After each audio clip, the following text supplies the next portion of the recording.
E aí, gente, tudo bem? Vamos falar mais um pouquinho sobre natação e atividade física? Vou retomar a natação, né? Depois de um vídeo desabafo e pedindo ajuda para aquele pessoal do bridge que eu fiz, e depois do vídeo comemorativo dos 10 mil inscritos, vamos voltar para a natação, vamos voltar para aquilo que é importante, né?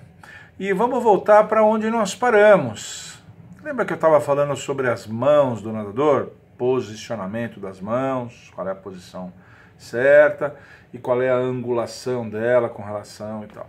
Hoje eu vou continuar falando das mãos do nadador, só que hoje nós vamos falar sobre a trajetória das mãos durante a puxada, durante a fase submersa da braçada, que também é uma coisa importante, né? Levando em conta a predominância da propulsão de braços em toda a natação, né? Mesmo no nado peito, como eu disse no outro vídeo, mesmo no nado peito, o braço é 40% da propulsão.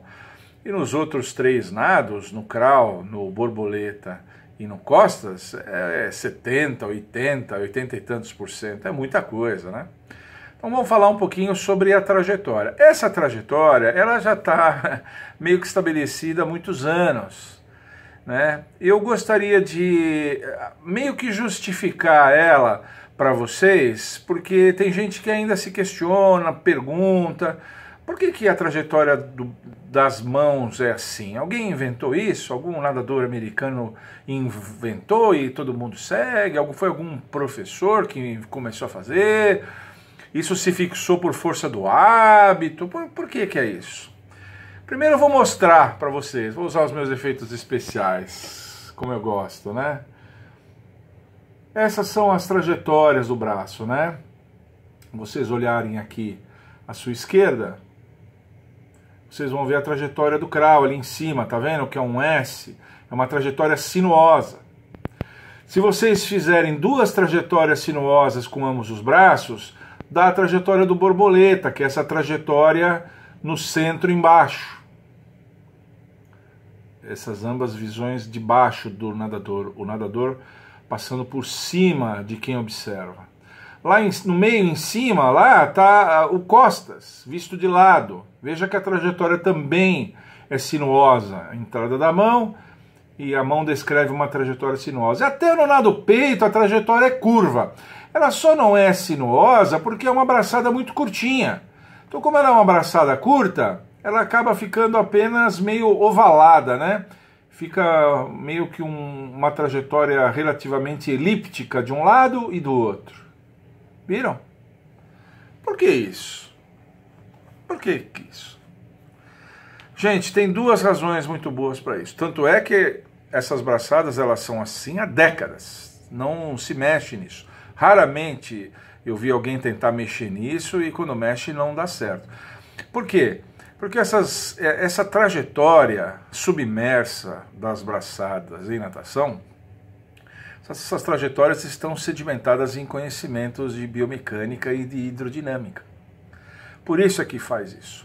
O nadador, quando ele faz essas trajetórias curvas, acontece duas coisas. Primeira coisa é que ele melhora o posicionamento de vetores com relação ao deslocamento dele. Se o nadador fizesse uma puxada reta, no nado que fosse, o que aconteceria? O comecinho e o finzinho da fase submersa seriam muito pouco propulsivos. Só a parte do meio da puxada é que seria mais efetiva, seria mais propulsiva. Quando o nadador descreve essa trajetória curva, ele otimiza a puxada dele, fazendo com que em praticamente toda a fase submersa hajam vetores de deslocamento da cabeça em direção aos pés para ele se deslocar em direção à cabeça, a lei da ação e reação. O nadador basicamente se desloca fazendo isso. Ele puxa a água para trás para se deslocar para frente. É isso que faz. E essas trajetórias sinuosas, elas otimizam esse posicionamento vetorial para que o nadador consiga mais propulsão em cada braçada que ele faz. Como a natação, eu já expliquei isso em outro vídeo, ela é discreta e seriada, a gente repete várias vezes a mesma coisa. qualquer pequeno ganho que você tiver numa puxada vai se multiplicar pelo número de puxadas que você faz numa prova, que são centenas, às vezes milhares, né? Então, essa trajetória sinuosa, ela ajuda nisso. Ela ajuda em que a gente faça força sempre no alinhamento para trás, para ir para frente, principalmente o comecinho e o finzinho. E a segunda razão é uma razão mais sofisticada ainda. É que é o seguinte, quando o nadador faz a puxada, ele está se apoiando não num apoio sólido, ele está se apoiando num fluido, num líquido, que é a água. E aí entram em campo as leis da hidrodinâmica. E existe um princípio da hidrodinâmica, que é o princípio de Bernoulli, que diz o seguinte: quanto maior a velocidade de um fluido, menor a sua capacidade de exercer pressão. O que acontece? Quando o nadador começa a fazer a puxada, que ele faz os primeiros centímetros de puxada, aquela massa de água que ele está deslocando, ela se desloca e aí ele perde apoio. Então, quando ele começa a fazer a puxada, ele perde apoio, ele vira um pouquinho para o lado, começa a fazer uma trajetória mais curva, e ele vai para águas que não estão em deslocamento, chamadas águas mortas. Por isso que o princípio de Bernoulli é também conhecido como o princípio das águas mortas.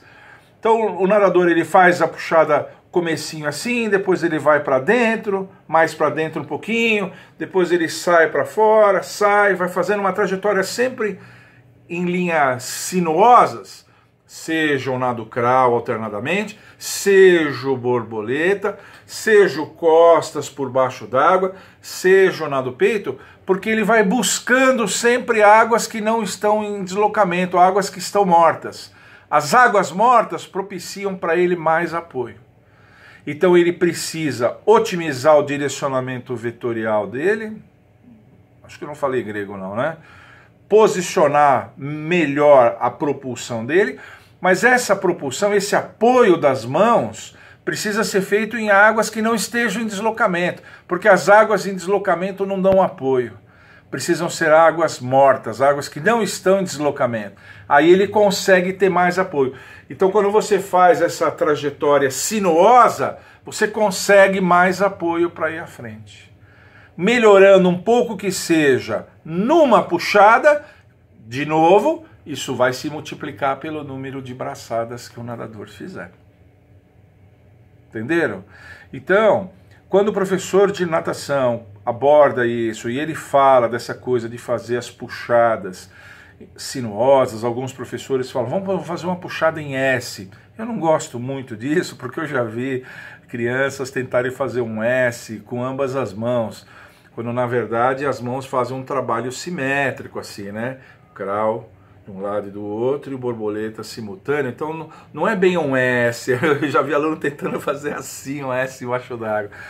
É preferível que você faz o ataque, puxa por baixo do corpo, sai do ladinho do corpo aqui e empurra até a coxa. É preferível falar dessa forma, isso fica melhor.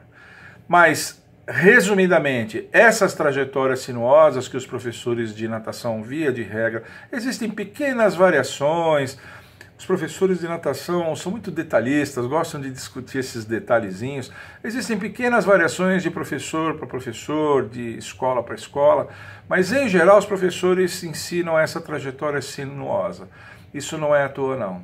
Estão seguindo dois princípios, o princípio do alinhamento vetorial para conseguir uma melhor eficiência durante toda a fase submersa, não só na metade dele, e estão seguindo o princípio de Bernoulli, que é o princípio das águas mortas, buscando águas mortas para melhorar o seu apoio e conseguir melhor deslocamento. Tá bom? Foi um tema um pouquinho mais técnico, mas como eu estava falando de mãos, achei importante fazer esse adendo, né? Não adianta a gente falar só do posicionamento da mão, dos dedos, e do ângulo das mãos, se a gente não for falar da trajetória. Eu acho que agora o tema ficou mais completo, ficou mais redondinho. Tá bom? Obrigado pela sua atenção. Se você gostou, deixa um like, a gente está crescendo bastante. Divulguem o nosso canal para os seus amigos, para os seus alunos, para o pessoal conhecido que você tem, que gosta da natação, né? Ativem o sininho para receberem as notificações, sempre que a gente subir vídeos novos. Fiquem sempre com a gente. Tchau!